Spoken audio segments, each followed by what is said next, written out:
당신은 미래의 경제 상황을 미리 알 수 있다면 어떻게 하시겠습니까? 와, 상상만 해도 정말 엄청난 무기가 될 것 같네요. 그렇죠. 예를 들어서 다음 달의 기준금리나 물가 상승률 혹은 내년의 경제 성장률을 남들보다 먼저 그리고 훨씬 더 정확하게 들여다볼 수 있는 수전 구술이 있다면 말입니다. 아마 투자 결정이나 비즈니스 전략을 세울 때 판도가 완전히 달라질 겁니다. 맞아요. 그런데 흥미롭게도 월스트리트의 거물들이나 저명한 경제학자들의 복잡한 모델보다 더 빠르고 정확하게 미국의 거시경제를 예측하는 새로운 지표가 등장했습니다. 네, 아주 파격적인 도구죠. 오늘의 집중 분석에서는 바로 이 주제를 다뤄보려고 합니다. 2026년 미국 연방준비제도, 즉 연준 연구진이 발표한 공식 워킹페이퍼를 바탕으로 CFTC가 승인한 미국 최초의 연방 규제 예측 시장인 칼시를 집중적으로 해부해 봅니다. 이번 시간의 미션은 아주 명확합니다. 과연 대중의 자본이 모이는 예측 시장이 기존의 거대한 파생상품 시장이나 엘리트 전문가들의 설문조사보다 더 정확한 거시경제 예측을 제공하는가? 바로 그 부분이죠. 네, 이 질문에 대한 해답을 당신과 함께 파헤쳐 볼 텐데요. 연준이라는 세계 최고 권위의 중앙은행 연구진이 왜 기존에 쓰던 수많은 거시경제 지표들을 잠시 내려놓고 이 신생 예측 시장의 데이터를 매일같이 긁어모으며 분석했는지 그 배경부터 결과까지 꼼꼼히 들여다볼 가치가 있습니다. 좋아요. 이 내용을 한번 풀어보죠. 사실 가장 먼저 드는 의문은 연준의 의도거든요. 연준은 이미 세상에서 가장 방대한 경제 데이터를 실시간으로 다루고 있고 가장 똑똑하다는 경제학자들을 무수히 보유한 기관이잖아요. 네, 지구상에서 가장 정보력이 막강한 것 중 하나죠. 위기 같은 예측 시장까지 연구해야 했을까요? 기존 도구들로는 파악할 수 없는 무언가가 분명히 있었던 걸까요? 그 이유를 들여다보면 현대 통화정책의 본질과 아주 깊게 맞닿아 있습니다.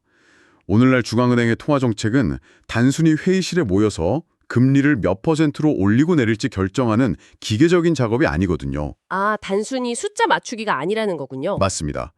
핵심은 바로 기대 관리, 그러니까 시장 참여자들의 기대감을 어떻게 조율하느냐에 있습니다. 일반 경제 주체들이 미래의 인플레이션이나 금리를 어떻게 예상하느냐가 실제 실물 경제에 즉각적인 타격을 주기 때문이죠. 사람들이 어떻게 믿느냐가 현실이 된다는 말씀이시죠? 그렇죠.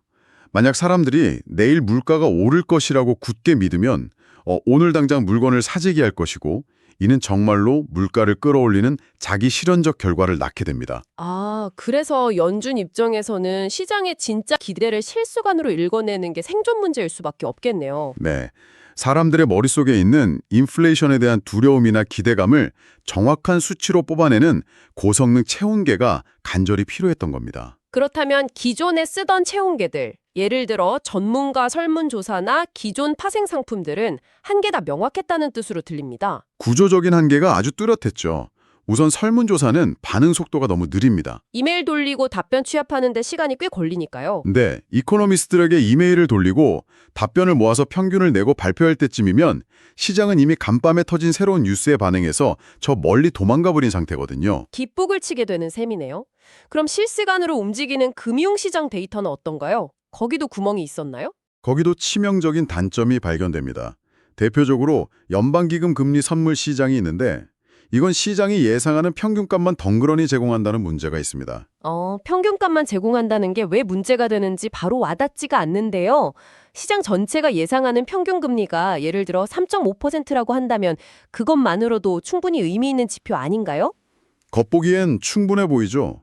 하지만 그 평균이라는 숫자 이면의 디테일을 전혀 알 수 없다는 게 문제입니다. 디테일이요? 네. 예를 들어 시장 전체가 금리를 평균 3.5%로 예상한다고 쳐볼게요. 이게 시장 참여자 전원이 3.5%가 확실해 라고 생각해서 나온 결과인지 아니면 절반은 2%로 폭락할 거야 라고 공포에 떨고 있고 나머지 절반은 5%로 폭등할 거야 라고 베팅해서 수학적으로 도출된 3.5%인지 기존 시장만으로는 그 내부의 질감을 알 길이 없다는 뜻입니다. 와, 그 비율을 들으니 확 이해가 되네요. 십자 자체는 3.5로 똑같아도 시장이 느끼는 불확실성이나 공포의 크기는 두 경우가 완전히 극과 극인 거니까요. 맞습니다. 정책을 짜는 입장에서는 그 극단적인 의견들이 어떻게 분포되어 있는지를 아는 게 훨씬 중요하거든요. 그게 바로 핵심입니다. 그렇군요. 그럼 서포 옵션 같은 다른 도구들은 어땠나요? 소포 옥션이라는 훌륭한 도구도 있지만 이건 3개월 평균 금리를 반영합니다. 연준이 가장 중요하게 생각하는 건 특전 달, 예를 들어 이번 9월 FOMC 회의에서 금리를 어떻게 할 것인가인데 3개월이 뭉뚱그려진 데이터로는 핀포인트 예측이 불가능하죠. 아, 너무 뭉뚱그려져 있군요. 네. 게다가 더 결정적인 공백이 있었습니다. 미국의 경제를 떠받치는 가장 중요한 세 가지 기둥인 GDP, 실업률, 그리고 근원 CPI에 대해 실시간 확률 분포를 제공하는 금융상품이 사실상 존재하지 않았다는 점입니다. 그냥 GDP 2% 성장 같은 단일 수치 말고요. 그렇죠. 단일한 점 추정이 아니라 1% 미만일 확률은 얼마이고 3% 이상일 확률은 얼마인가를 실시간으로 보여주는 지도가 아예 없었던 겁니다. 연준 연구진은 바로 그 텅 빈 지도를 채워줄 무언가를 애타게 찾고 있었고 그때 그 칼시가 시야에 들어온 거군요. 그렇다면 도대체 이 칼시라는 플랫폼이 어떤 방식으로 작동하길래 연준의 눈에 든 건지 짚어봐야겠습니다. 네, 그 구조를 살펴볼 필요가 있죠. 제가 방송 준비하면서 칼시 웹사이트에 직접 들어가 봤거든요. 그런데 구조가 생각보다 너무 단순해서 깜짝 놀랐습니다. 무슨 복잡한 금융 차트나 그래프가 있는 게 아니라 그냥 2025년 12월 FOMC에서 금리가 4.25%를 초과할 것인가, yes 아니면 no, 여기에 주식처럼 돈을 거는 방식이더라고요. 맞아요. 아주 직관적이죠. 맞히면 1달러를 받고 틀리면 0원이 되는 구조인데 이런 일상적인 내기 같은 시스템이 어떻게 정교한 경제 지표로 둔갑하는 건지 처음엔 좀 의아했습니다. 게다가 CFTC, 즉 상품선물거래위원회의 공식 승인을 받은 연간 규제 시장이라는 점도 이례적이고요. 겉보기엔 아주 단순한 홀짝 게임 같죠. 하지만 여기서 매력적인 부분은 바로 그 이면에 숨어있는 정교한 금융공학적 합의입니다. 어떤 합의인가요? 방금 말씀하신 그 예스 계약의 가격이 만약 현재 40센트에 거래되고 있다면 그것은 곧 시장 참여자들의 집단지성이 그 사건이 일어날 확률을 40%로 평가하고 있다는 뜻이 됩니다. 아, 40센트면 40%. 직관적이네요. 네, 경제학에서는 이를 시장에 부여한 위험 중립 확률, 즉 Q 매저라고 부릅니다. 칼시의 진짜 마법은 이 이징 계약을 단 하나만 열어두는 게 아니라는 데서 시작됩니다. 지문 하나에만 베팅하는 게 아니라는 뜻인가요? 그렇습니다. 행사가, 즉 타겟이 되는 수치를 여러 개로 잘게 쪼개서 동시에 거래하게 만듭니다. 아, 범위를 나눈다는 거군요. 네, 예를 들어 기준금리가 4.00%를 초과할 확률, 4.25%를 초과할 확률, 4.50%, 4.75% 이런 식으로 수십 개의 질문을 아주 촘촘하게 깔아두는 겁니다. 질문에 그물망을 던지는 거네요. 맞아요. 그리고 그 각각의 계약들이 실시간으로 거래되는 가격들을 수학적으로 쭉 연결하면 놀라운 결과물이 탄생합니다. 단순한 평균이나 단일 수치가 아니라 극단적인 하락부터 극단적인 상승까지 전체의 스펙트럼을 보여주는 완벽한 확률분포 곡선이 쫙 그려지는 것이죠. 와, 상상이 갑니다. 연준 연구진은 매일 엄청난 양의 이 거래 데이터를 스크래핑해와서 금리, 물가, 성장에 대한 시장의 실시간 확률 분포를 복원해낸 겁니다. 시장 참여자들이 각자 돈을 걸면서 스스로 그려내는 거대한 스케치북 같은 거네요. 여기서 진짜 흥미로운 점은요, 구체적인 데이터를 보면 나타납니다. 이 새로운 스케치북이 실전에서 기존의 쟁쟁한 도구들을 완전히 압도한 사례가 논문에 등장하거든요. 맞습니다. 2024년 9월 FOMC 사례가 대표작이죠. 네, 아마 기억하시겠지만 당시 시장은 연준이 금리를 25bp만 내릴 것이냐 아니면 이른바 B컷으로 불리는 50bp를 내릴 것이냐를 두고 극심한 혼란에 빠져 있었습니다. 월가의 엘리트 전문가들 사이에서도 의견이 정확히 반반으로 갈려 있었고요. 실제로 논문 데이터를 보면 그 당시의 혼란상이 수치로 생생하게 나타납니다. 기존의 금리 선물 시장은 구조적인 경직성 때문에 이렇게 첨예하게 대립하는 두 가지 시나리오를 선명한 분포로 보여주지 못했거든요. 뭉뚱그려진 평균만 보여줬으니까요. 네. 하지만 칼시의 확률 분포 곡선은 완전히 다른 그림을 그리고 있었습니다. 25bp 이하와 50bp 이하라는 두 개의 뚜렷한 봉우리가 형성된 마치 쌍봉 낙타 같은 형태를 보였죠. 아주 선명하게 의견이 갈린 걸 보여준 거네요. 그리고 회의가 다가올수록 예측 시장 참여자들의 자금은 서서히 그러나 아주 분명하게 50bp 이하 쪽에 더 높은 확률을 부여하며 이동하기 시작했습니다. 결과는 우리가 아는 대로 50bp B컷이었습니다. 유연한 분포 구조를 가진 예측 시장이 경직된 기존 파생상품 시장의 한계를 보란듯이 뛰어넘은 완벽한 승리네요. 게다가 금리 예측만 잘 맞힌 게 아니더라고요. 다른 지표들에서도 뛰어난 성과를 보였죠. 네, 물가와 고용, 그러니까 CPI나 실업률 예측에서도 엄청난 실력을 보여줬습니다. 특히 헤드라인 CPI 예측에서 칼시의 평균 절대 오차가 블룸버그 컨센서스보다 통계적으로 유의미하게 낮았다는 대목은 꽤 충격적이었습니다. 블룸버그 컨센서스라면 네로라는 수석 이코노미스트들의 전망치를 모아둔 건데 말이죠. 그러니까요. 엘리트들의 집단 지성을 대중의 쌈짓돈이 모인 예측 시장이 이겼다는 거잖아요. 코어 CPI나 실업률 예측에서도 블룸버그나 블루칩과 거의 대등하거나 더 높은 정확도를 보여주었습니다. 하지만 단순한 오차율 비교보다 훨씬 더 중요하게 봐야 할 차별점이 존재합니다. 어떤 차별점인가요? 블룸버그나 블루칩 같은 전문가 설문조사는 지표 발표 직전에 딱 한 번 고정된 수치 하나만을 던져줍니다.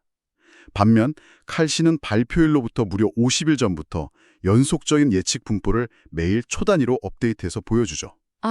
50일 내내 연속으로요? 네. 정책을 짜는 연준이나 포트폴리오를 관리하는 투자자 입장에서는 한 달 내내 깜깜이로 있다가 발표 전날 남들의 생각을 한번 슬쩍 보는 것과 50일 내내 시장의 심리가 뉴스와 지표에 반응하며 어떻게 진화해 나가는지를 실시간 영상으로 추적하는 것에 엄청난 차이입니다. 정지사진과 라이브 비디오의 차이네요. 거기에 더해서 역사적인 의미도 짚고 넘어가야 할 것 같습니다. 앞서 기존 금융시장에서는 GDP 성장률이나 실업률의 확률을 보여주는 옵션 상품이 아예 없다고 하셨잖아요. 네, 전혀 없었죠. 그런데 드디어 칼시를 통해 이 핵심 거시경제 지표들에 대한 최초의 시장화가 이루어졌다는 겁니다. 누군가의 주관적인 감이나 엑셀 모델이 아니라 수많은 사람의 돈이 직접 걸린 객관적 데이터를 통해서 경제의 지도를 손에 쥐게 된 거네요. 그렇습니다. 실시간으로 쏟아지는 그 고빈도 데이터의 힘은 시장의 숨겨진 심리와 트라우마를 아주 적나라하게 들춰냅니다. 논문에 아주 흥미로운 이벤트 스터디 분석이 포함되어 있는데요. 이벤트 스터디라면 특정 사건이 터졌을 때의 반응을 보는 건가요? 네, 매달 CPI가 발표되는 그 찰나의 순간에 시장이 어떻게 요동치는지를 초 단위로 쪼개본 겁니다. 지표가 발표되면 불확실성이 해소되니까 시장 전체의 예측 분산이 줄어드는 건 당연한 수순이죠. 그런데 방향성에 있어서 아주 강한 비대칭성이 발견됩니다. 비대칭성이라면 실제 물가가 시장의 예상보다 높게 나왔을 때와 낮게 나왔을 때 사람들의 반응 속도나 강도가 확연히 다르다는 뜻인가요? 정확합니다.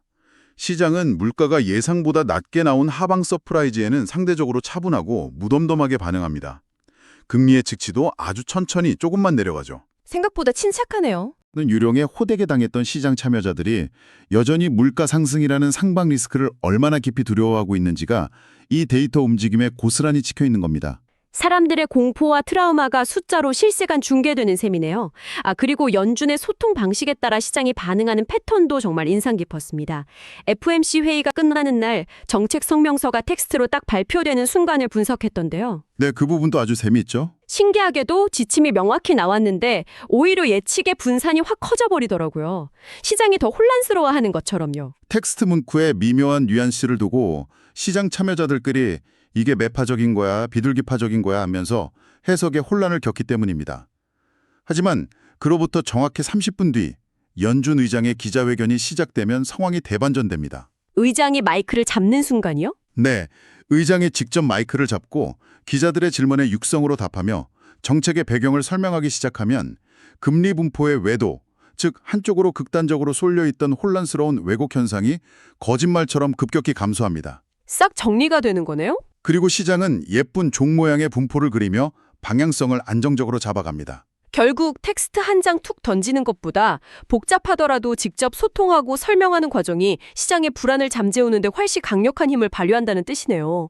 연준 입장에서는 자신들의 단어 하나, 억양 하나가 대중의 기대 심리에 초단위로 어떤 파장을 일으키는지 현미경처럼 들여다볼 수 있게 되는 거고요. 중앙은행의 커뮤니케이션 도구로서 이보다 완벽한 피드백 루프는 찾기 힘들 겁니다.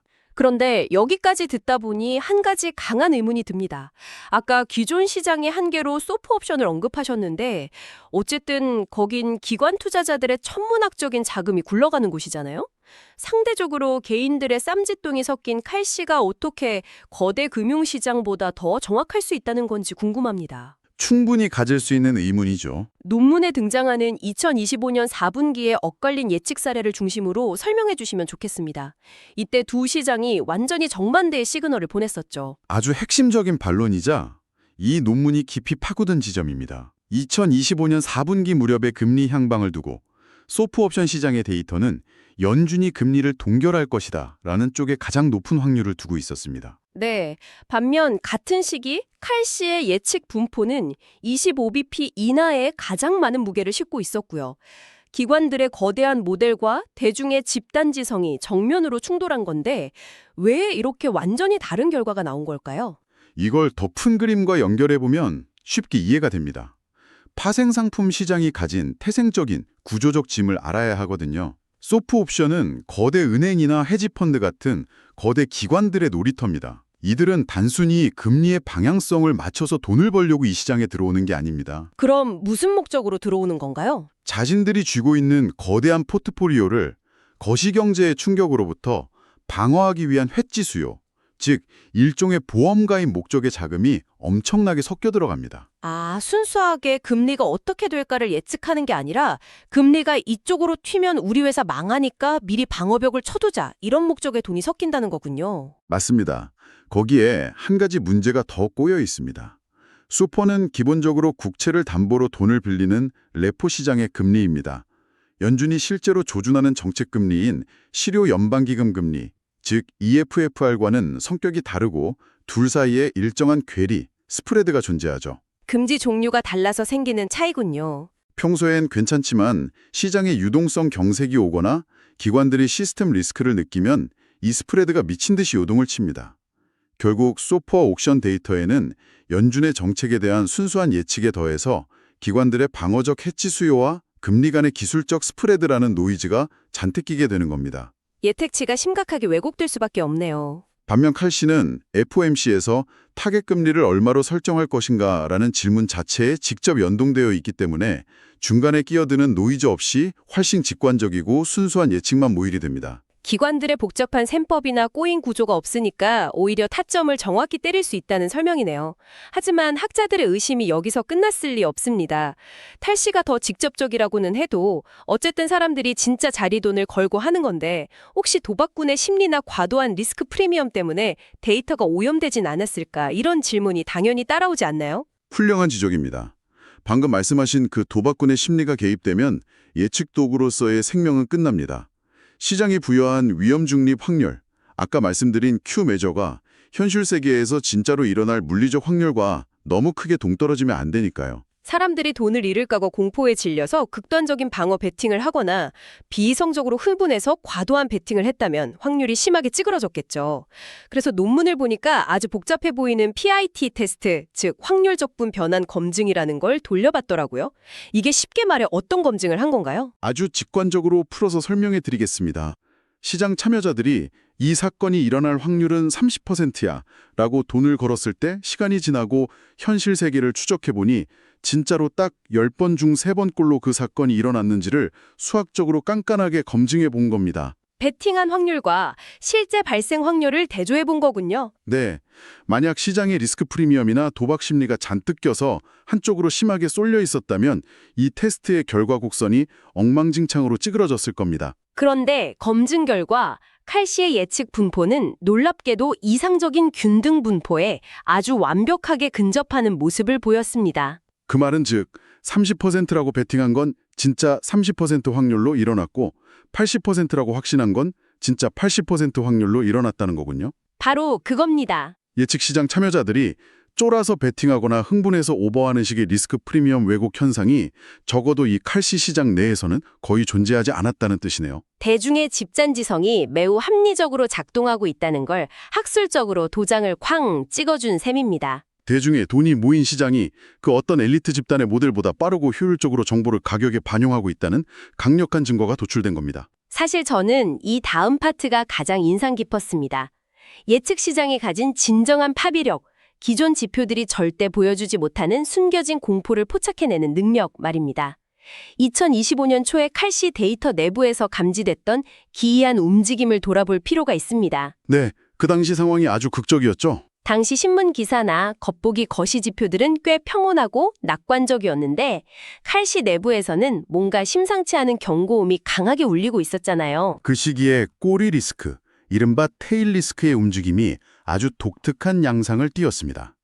꼬리 리스크란 통상적인 예측 범위를 벗어난 극단적이고 치명적인 상황이 발생할 확률을 뜻하는데요. 네, 정말 드물지만 터지면 치명적인 일들이죠. 2025년 초 칸시 데이터에서는 인플레이션이 다시 반등해 3%를 초과할 확률과 GDP 성장률이 1% 미만으로 추락할 확률이 약 40% 수준까지 동시에 치솟았던 순간이 있었습니다. 물가는 3% 위로 펄펄 끓는데 실물 경제 성장은 1% 밑으로 바닥을 기는 상황.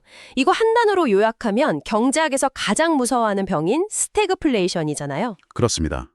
시장 참여자들의 집단 무의식 속에 스태그플레이션이라는 최악의 시나리오에 대한 극심한 공포가 자리 잡고 있었고, 그것이 눈에 보이지 않던 확률 분포의 꼬리 끝자락에서 거액의 베팅 자금으로 적나라하게 반영되고 있었던 겁니다. 무서운 데이터네요. 여기서 전문가 설문조사의 치명적인 맹점이 다시 한번 극명하게 드러납니다.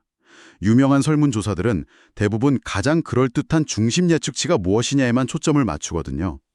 학자들이나 기관 연구원들은 튀는 대답을 하기가 어렵겠네요. 네, 체면과 평판이 중요하기 때문에 경제가 갑자기 폭망할 확률 같은 극단적인 수치를 설문지에 과감하게 적어내기를 아주 꺼립니다. 이해가 갑니다. 자기 이름을 걸고 스태그플레이션 올 확률 40%라고 썼다가 안 오면 무능하다는 소리를 들을 테니까요. 하지만 예측 시장은 내 이름과 체면이 아니라 철저하게 내 자본이 걸려있는 익명의 전장입니다. 꼬리 리스크가 감지되고 공포가 느껴지면 체면을 차릴 틈이 어디 있겠습니까? 당장 그 리스크에 베팅해서 방어하거나 수익을 내야 하니까 극단적인 공포까지 여과 없이 수치로 튀어나오는 거군요. 그래서 이게 다 무슨 의미일까요? 이제 연준 연구진의 최종 결론을 맺을 시간이 온 것 같습니다. 이 워킹 페이퍼는 아주 명확한 선언을 하고 있습니다. 칼시로 대표되는 이러한 규제된 예측 시장은 결코 대중들의 가벼운 투기장이나 도박판이 아니라는 사실입니다. 단순한 홀짝 게임이 아니라는 거죠. 초단위로 업데이트되는 고빈도 데이터를 제공하고 낡은 점추정이 아닌 꼬리 리스크까지 꾀하는 완벽한 확률 분포를 실시간으로 그려냅니다. 게다가 복잡한 파생 상품의 스프레드 왜곡 없이 정책 결과를 직접적으로 찔러보는 직관성까지 갖췄죠. 정말 모든 걸 다 갖췄네요. 기존의 그 어떤 설문조사나 파생 상품과 비교해도 대등하거나 오히려 상당한 영역에서는 우월한 정확도와 활용 가치를 확실하게 증명해냈습니다. 거시 경제의 기대를 측정하고 해석하는 방식에 있어서 그야말로 패러다임의 전환이 일어났다고 봐야겠습니다.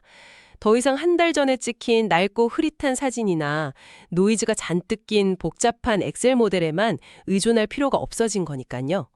비유하자면 연준이 시장의 심리를 실시간으로 추적할 수 있는 4K 초고화질 캠코더를 하나 장만한 셈이네요. 완벽한 비유입니다. 중앙은행을 비롯한 정책 기반자들에게 이 예측 시장은 대중이 정책 신호를 어떻게 해석하는지 검증하고 수면 아래 숨겨진 경제의 리스크를 측정하는 완전히 새로운 벤치마크, 즉 기준점이 될 가능성이 매우 농후합니다. 이 지점에서 생각해보면 이런 혁신적인 데이터가 단지 워싱턴의 통화정책 입안자들만의 전유물이 아니라는 사실이 정말 흥미롭습니다. 당신의 일상적 경제 판단에도 당장 쓰일 수 있거든요. 맞습니다. 누구나 접근할 수 있으니까요. 당장 내일 아침 중요한 주식 투자를 결정해야 하거나 회사의 내년도 예산을 기획하고 리스크를 점검하는 미팅을 준비할 때 이 예측 시장의 확률 분포 데이터를 강력한 근거로 활용해 볼 수 있겠죠. 소수 엘리트들의 정제된 보고서 너머에 존재하는 시장의 날 것 그대로의 진짜 심리를 읽어내는 새로운 눈을 당신도 가지게 되는 것입니다. 이는 궁극적으로 아주 무겁고도 중요한 질문을 우리에게 던집니다. 어떤 질문이죠? 만약 수많은 사람의 판돈과 절박함이 모인 대중의 예측 시장이 훌륭한 학위를 가진 엘리트 전문가들이 책상에 앉아 돌리는 엑셀 모델보다 경제 위기와 흐름을 더 빠르게 그리고 더 예리하게 감지해낸다면 말이죠. 네. 앞으로 우리는 국가의 중대한 정책이나 거시적 방향을 결정할 때 밀실에 모인 소수 위원들의 직관이나 설문조사가 아니라 날마다 초단위로 업데이트되는 수십만 명의 판돈이 실린 시장 데이터에 직접 묻고 그 대답을 신뢰해야 하는 것은 아닐까요? 와, 기술의 발전과 금융이 결합하여 만들어낸 투명한 집단 지성이 결국 소수의 천재나 전통적인 모델을 조용히 압도해 나가는 역사적인 순간을 우리가 목격하고 있는 것인지도 모르겠습니다. 당신은 과연 어느 쪽의 예측 데이터를 더 신뢰하시겠습니까? 오늘 우리가 나눈 이 치열하고 깊은 분석이 여러분의 경제적 시야를 한 차원 더 넓혀주는 계기가 되었기를 바랍니다. 시청해주셔서 감사합니다.